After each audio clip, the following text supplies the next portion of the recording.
I'm having to be careful with writing as words are still coming out jumbled at times. This Saturday and Sunday saw my body and soul play host to something so far outside the realm of normal experience that it defies all logic trying to put it into words. The word numinous was invented just for this type of occasion, yet I feel so compelled that here I am, mentally and physically exhausted, yet putting fingers to keyboard. Talk of the source of all inspiration and creativity being so finely tuned to madness has never been so objectively apparent to me as now.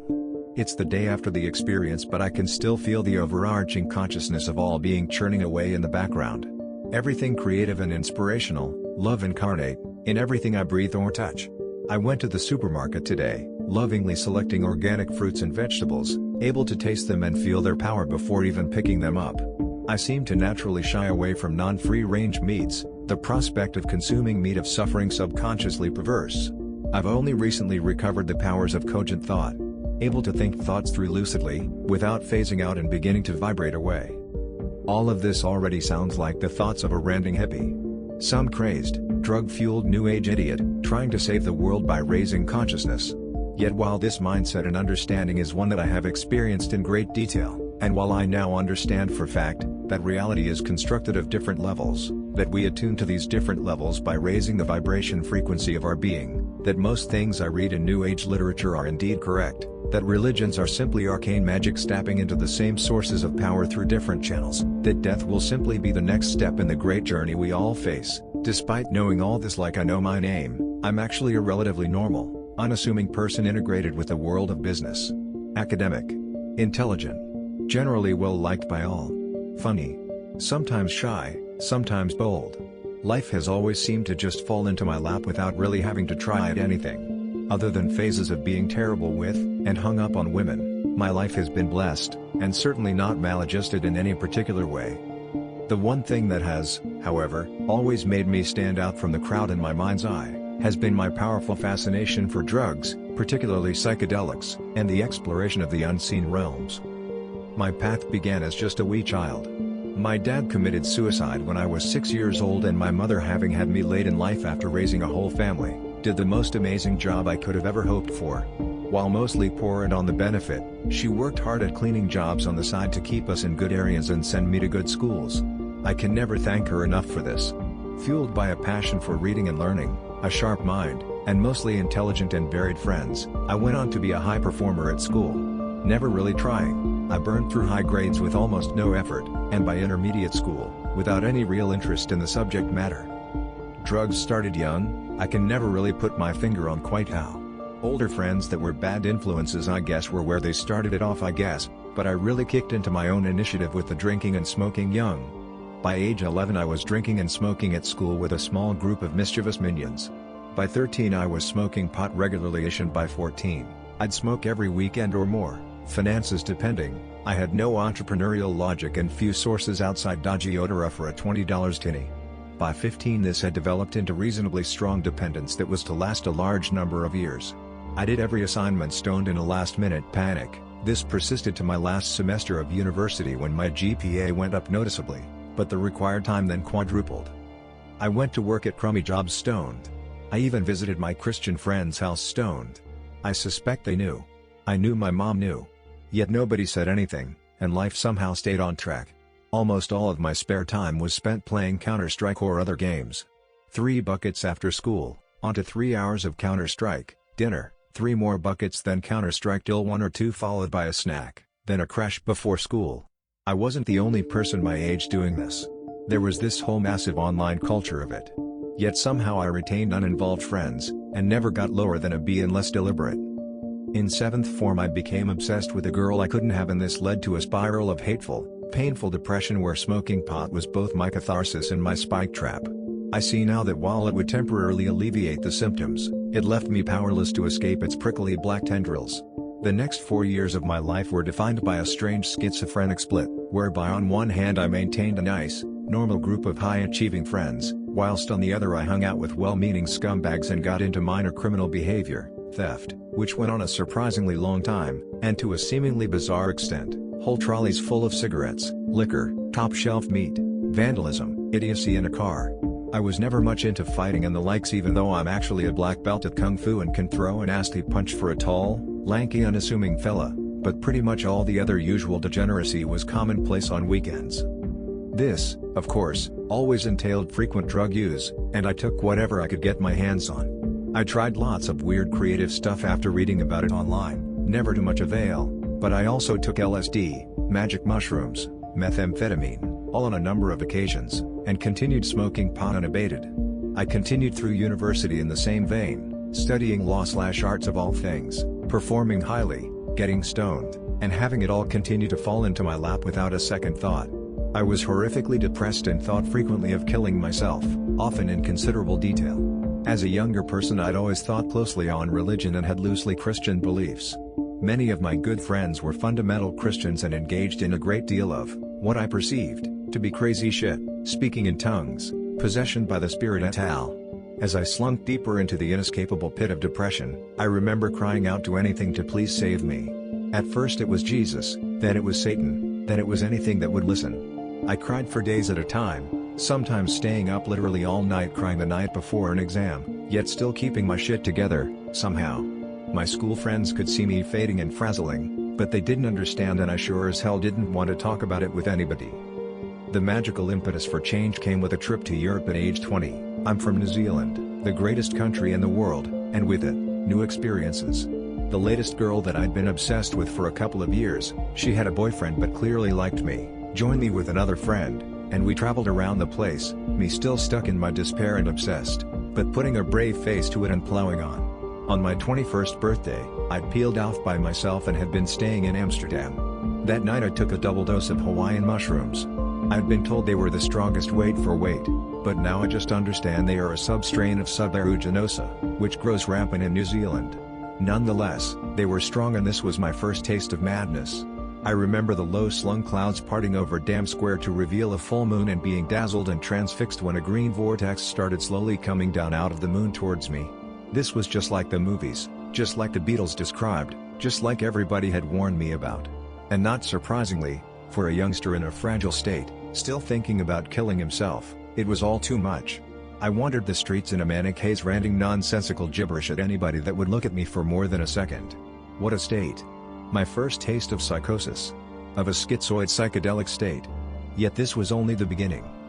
Upon returning to NZ, I immersed myself into the dance music scene seemingly out of nowhere. I just started going to dance parties with a dropkick druggy mate, lovely guy, I shouldn't speak so critically, just a multiple felony kind of unconscious fulla, and ended up in the hard house scene.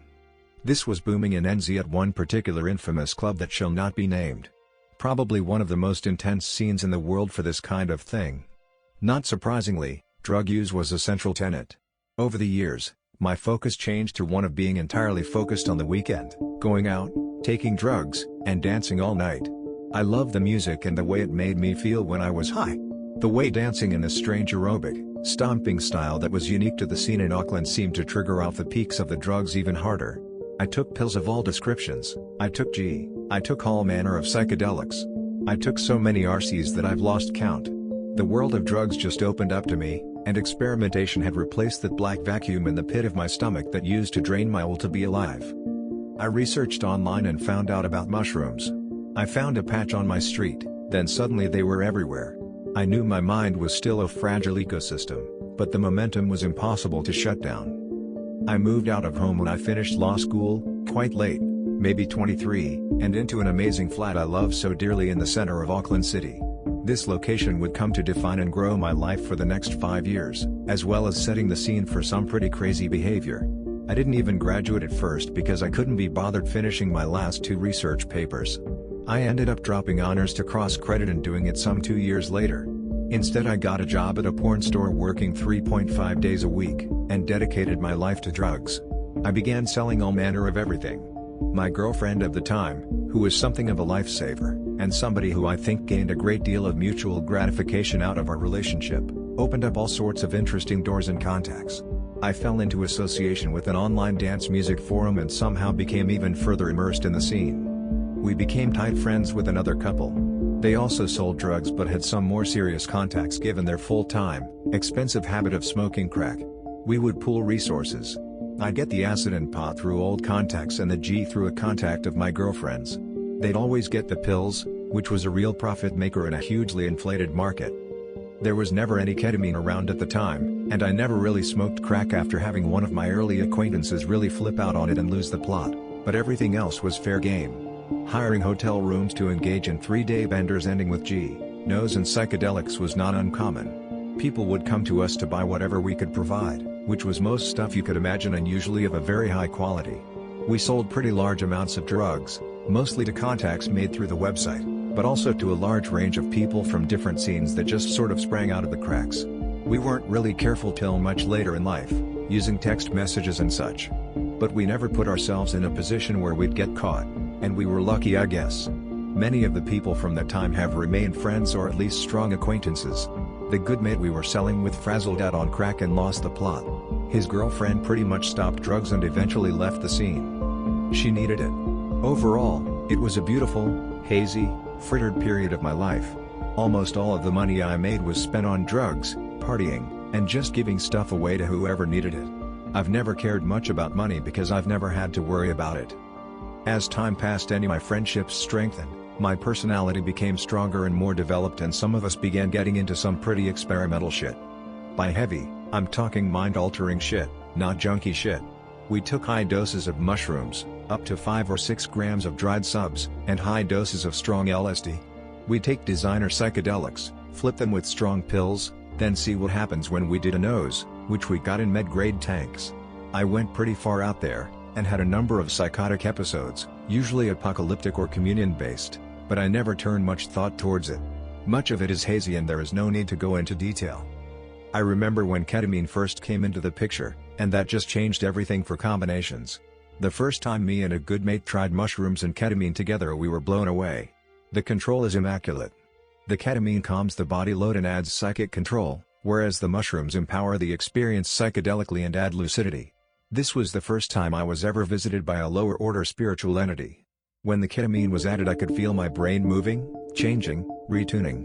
And I could feel the vibrations of this creature touching me.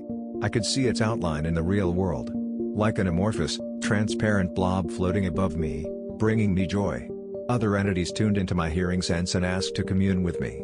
One witch doctor dude gave me a vision of a strange troll-like creature and spoke in a deep menacing tone, never in English of course, but I felt the gist of what he wanted. I turned him away. Another, potion bitch, was so eminently likable with her high-pitched pushy incantations that I had to let her in. Zap. My brain realigned, the room spiraled. Everything changed. Did anything about me change? I don't know. It was certainly an experience. My interest in drugs and their relationship to spirituality began to grow, but only really on a subconscious level. I read a lot on the drugs aspect, but made no effort to raise my consciousness, and frankly, still fucked around doing a lot of drugs than I should, though never quite letting it get out of control. I'd one day just stopped smoking pot and never looked back, and after that it didn't feel like anything much could stand in my way. Ketamine though, had a sneaky little way of branching into my thoughts and I began really abusing it. I'm pretty anti-needles, but super high doses were the order of the day, so it had to be 250 milligrams plus up the nose, bam. Guaranteed K-hole. The nature of these experiences was often similar, but every now and then something would sweep into the room, and carry me away to show me about reality. These were fundamentally different experiences marked by moments of simultaneous lucid clarity with whomever I might be sharing the experience. Sometimes there was nobody else in the room, and I'd often become confused.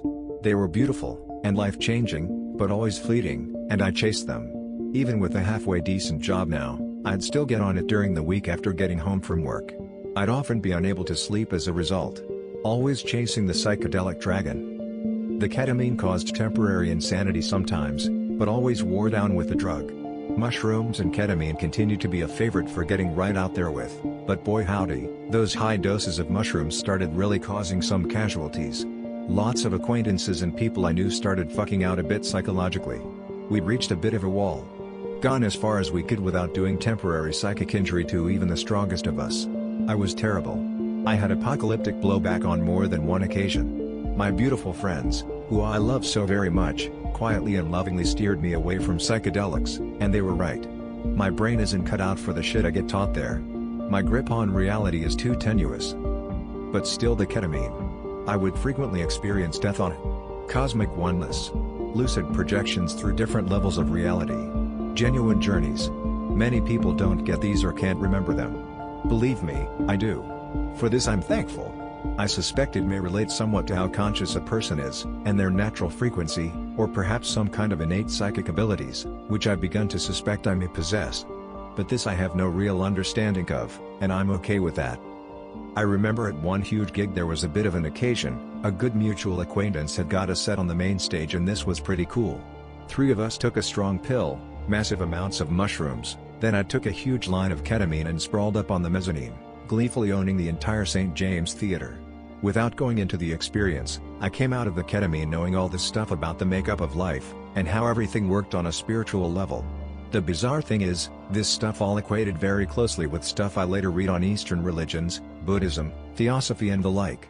I'd previously had no knowledge or experience of any of it. My penchant for raising my consciousness had begun, and I failed, and continued to fail miserably for so long, but became interested in things like astral travel and lucid dreaming.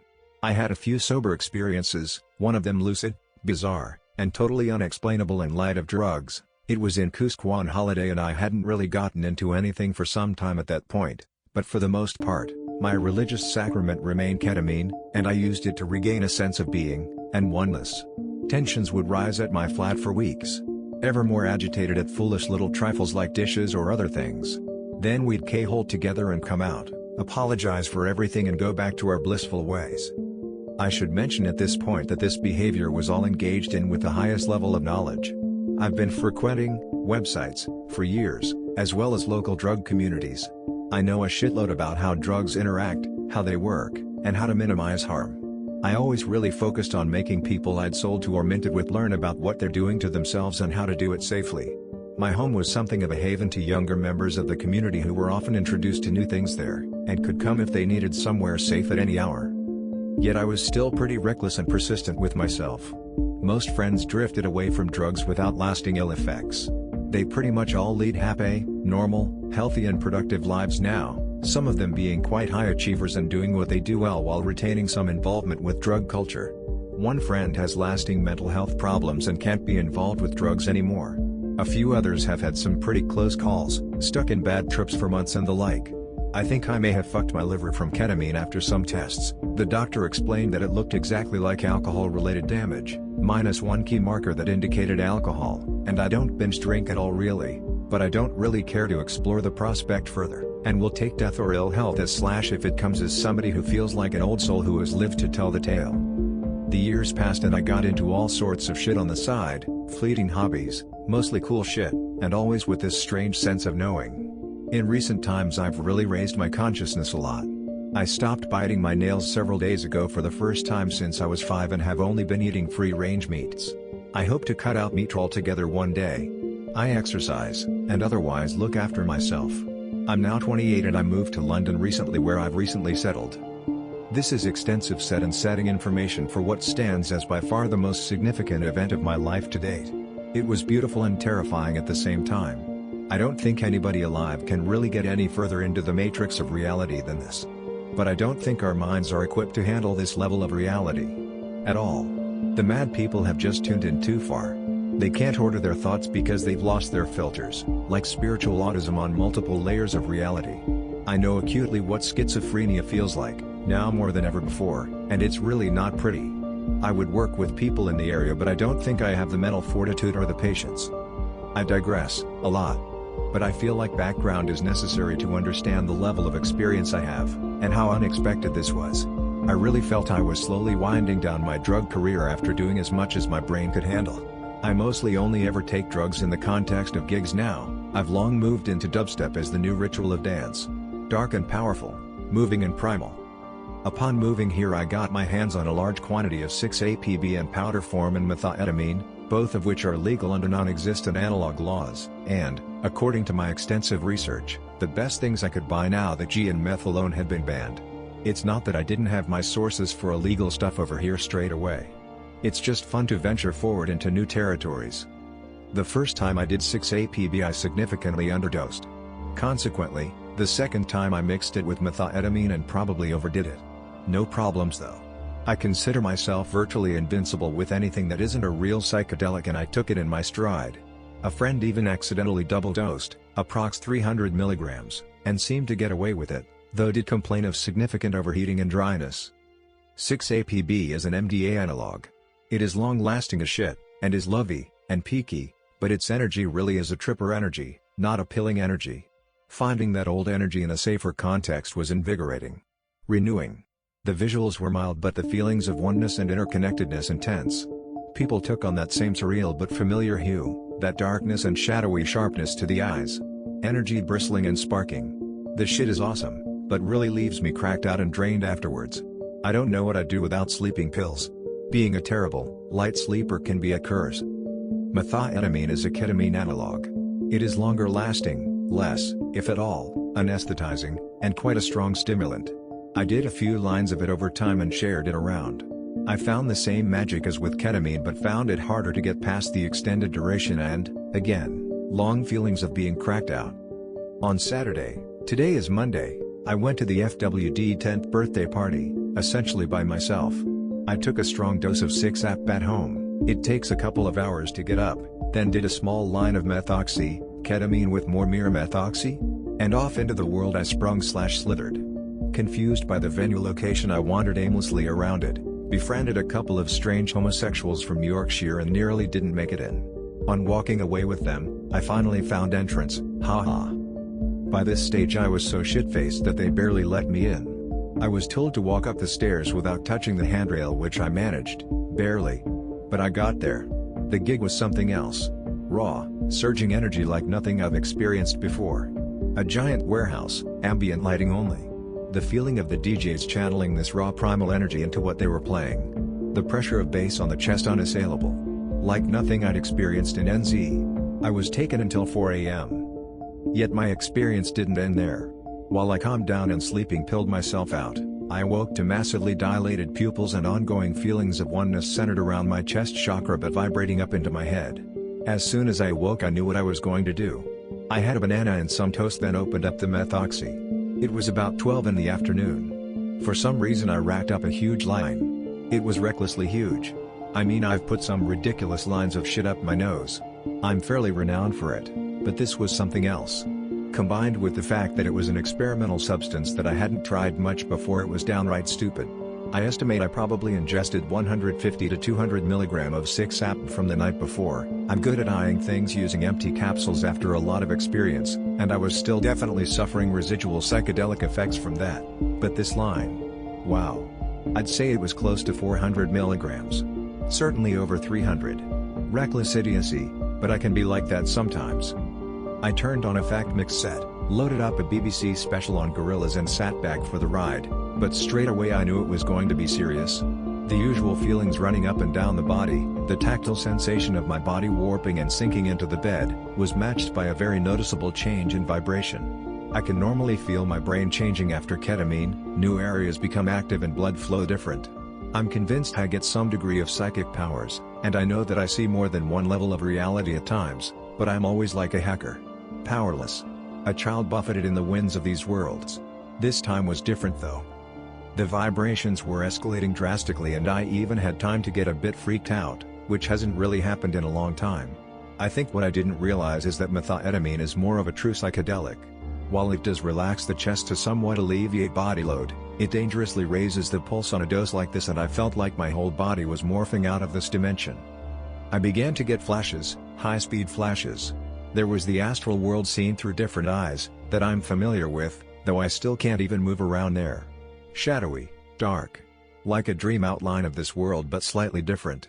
There's rarely anybody or anything here. But other worlds flashed in too. New worlds. Unfamiliar. I didn't have anybody or anything with me to guide, and they were flashing through so lucidly. Opening or closing my eyes would only change to a different world or briefly bring up reality before I went on to the next. It's normally a journey, not disconnected and chaotic like this. The oneness came on as strongly as I had ever felt it. I could feel all my friends. Everybody in the flat. I could touch their souls. I know they aren't aware of it, but our souls are all connected to the same energy, and those same souls, that drive our being without us knowing it, are aware of the truth behind all reality. They knew everything about me, because they are me in a sense. It just makes me feel so damn close to everybody I know and love. I often lose sense of who I am in these places, but it stayed together this time. The flashes were thick and fast, a reddish world with fire and explosive beings of energy, then back to another where everything was built like the Matrix. There were beings of green character comprised energy there, but I got the sensation of having pissed them off. I really shouldn't be there, with my thick ego, and my undeveloped, unconscious being. I suspected might even be damaging for their reality.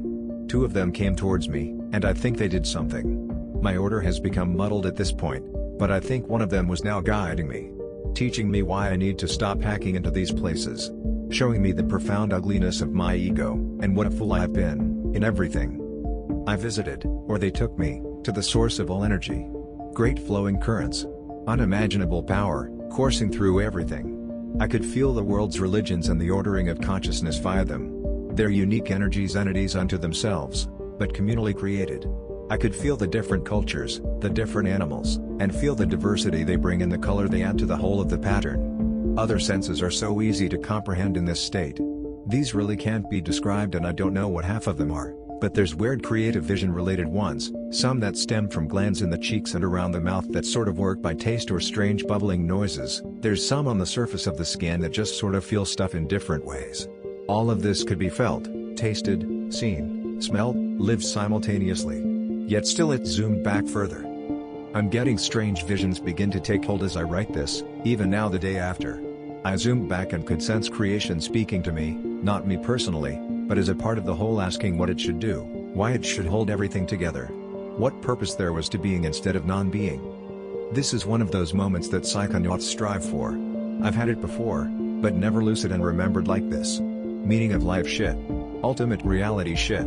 The kind of shit that changes you forever.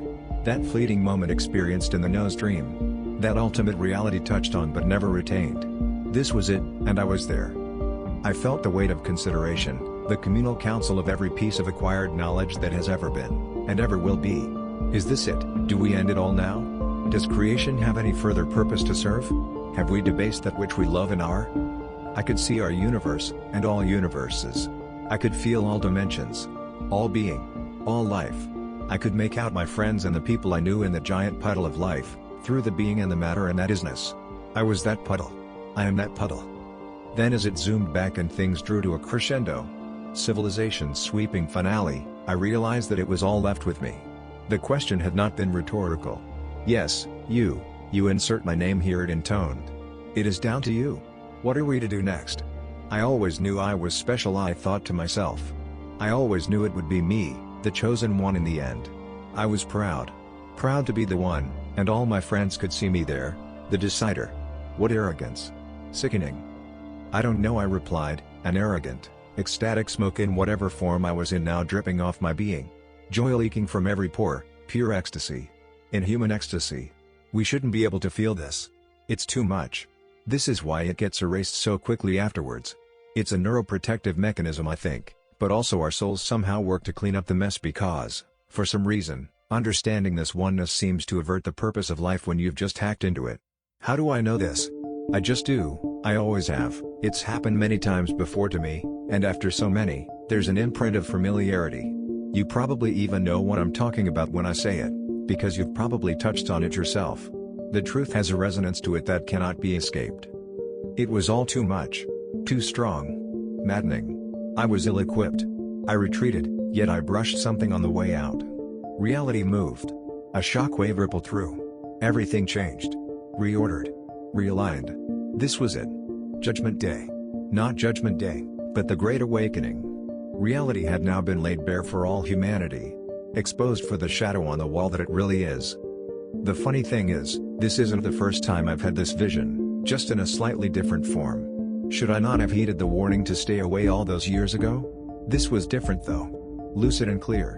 And I've learned to remember everything. Sometimes not the order or the details, but I remember. I think I might be a little bit mad. Certainly borderline. I know religious cookery runs strong in my bloodline, but this was something else. I awoke lucid. Looking down at my hands, realizing they had changed. They were no longer my old hands. I'd been replaced by a slightly different form. A new body.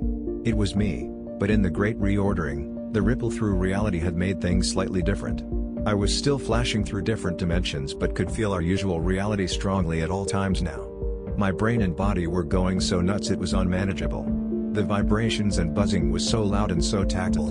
Like nothing I've experienced before. I looked outside and saw the cars had been turned into shiny amazing cars. Prestige cars. Now that nobody cares.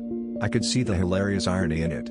But I wondered still if anybody would be foolish enough to bother stealing them. I could feel the disorder beginning on the streets. This was it. It was time for the world to ascend back to its natural state. How blissful. I love thoughts of the apocalypse. Everybody passing across at the same time. Why fear death when the world is coming with you? Reunification. What could we possibly be afraid of? I lay on my bed in bliss, enjoying the sanctity of the moment. Communing with the world. Communicating with my flatmates telepathically. Unfortunately, the sedative effects of the ketamine weren't there and I was able to move around easily. I knew I looked terrifying. I thought I'd already explained telepathically that I was tripping and they understood. I knew my flatmate upstairs had been changed too. His clothes were all pimped out and buzzy looking. This was just further evidence towards the impending change of state. He looked concerned and weirded out, oblivious to what I'd been doing and not quite realizing that I was asking him what he was doing in such an abstract way because I was expecting most of London to be heading to some kind of central square to ascend together and I thought he might know where we were going. Should I call my mother? My girl in California? I didn't know what to do but, thankfully, settled on none of it. I trawled Facebook trying to post an ironic video of Never Be the Same from Mel B with end of universe ironic clip as the punchline but was unable to gather the motor skills. My computer had been completely changed too. It was the same, but different. Same desktop but a whole new design, different charger, different model. Older and shittier looking actually. I rued my bad luck but was happy it still seemed to work.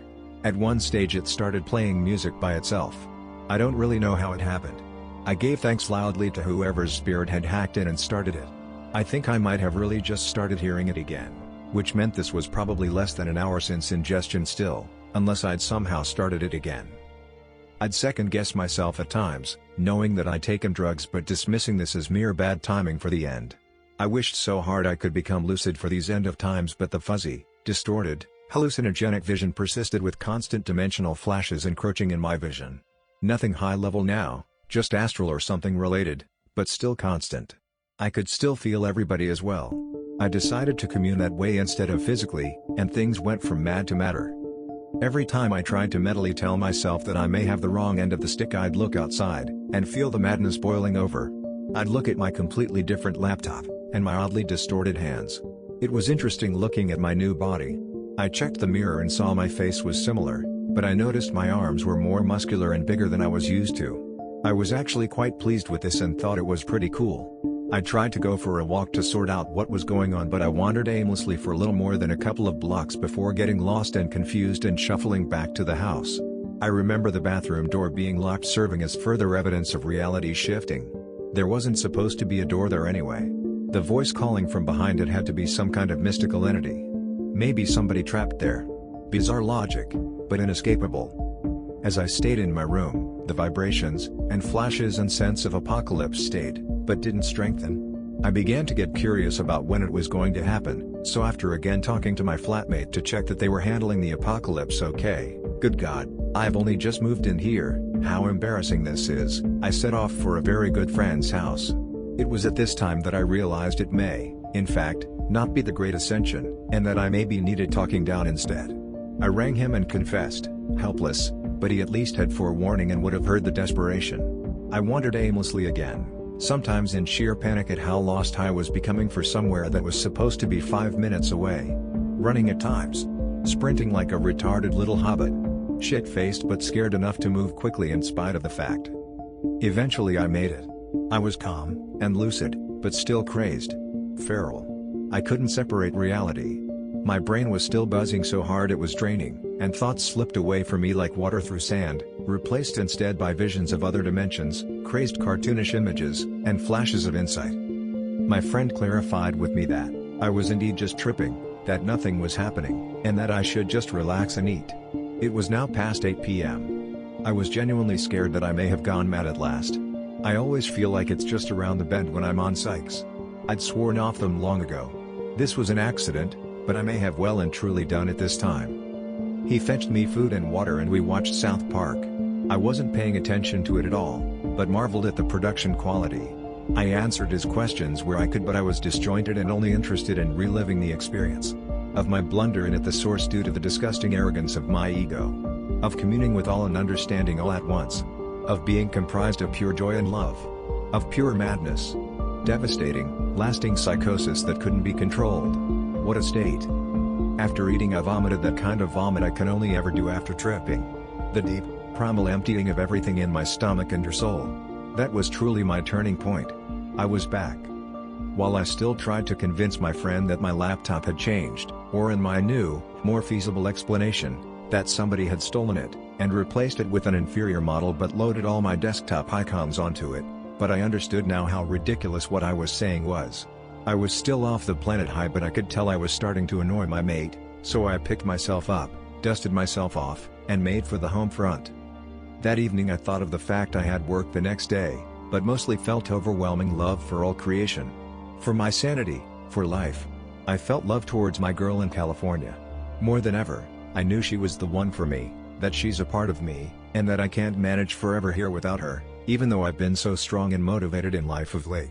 As I was going to sleep after taking another Zopiclone, I felt a sharp, unusual buzzing on my lips that grew stronger.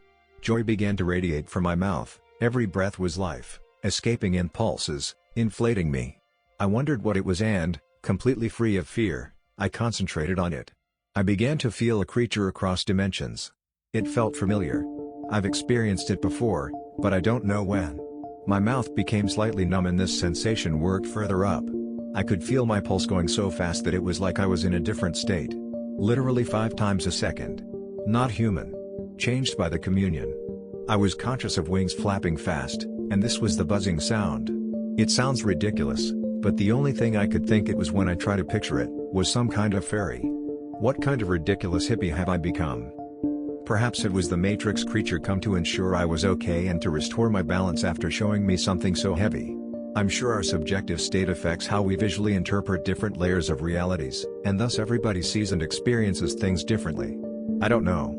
I never will know. All I know is what I felt, and the unbridled love flowing from the creature into my soul and out my mouth went on till I fell asleep, then snapped awake in the morning. I woke up suddenly, gripped with emotion and understanding. I cried a lot, but not tears of grief. Never sadness. Always of happiness. I messaged my girl and told her how I felt. Sad that I'd never given her any real assurances about how much I cared. I know she feels the same way, because I can feel it, and she messaged me back pretty quickly. It felt so good to read. My weird psychic powers have faded now later in the day, but the glow remains. I made up a vague excuse for work but will be back in again tomorrow, I guess. It's now 6:50 at night and I'm still high. After experiences like this, the glow always fades. It sometimes takes days, sometimes weeks, but I know this will fade too, leaving behind a nugget of knowledge. An imprint. A change to my wisdom that normally only age can bring.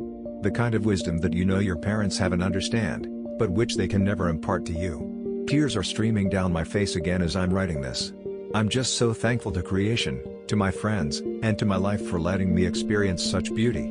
For having such a gifted and privileged life, where I'm free to do anything my energy turns to. I don't know where I can go from here, but I certainly won't be doing psychedelics like this ever again, and I'll probably go really easy on the drugs for some time. I doubt I'll ever stop entirely though. They seem to be a part of me. My sacrament. One that centers my life, grounds me and naturally prioritize what's important. Not sex, or acquisition, or status. It puts a smile on my face just thinking about questing for such shallow, empty vices these days. What is the purpose of life then? I don't know. Love? It seems a bit simple. But I do know that life is really just an adventure, one that we're all in together, and we should stop taking things so seriously and enjoy the ride while we can.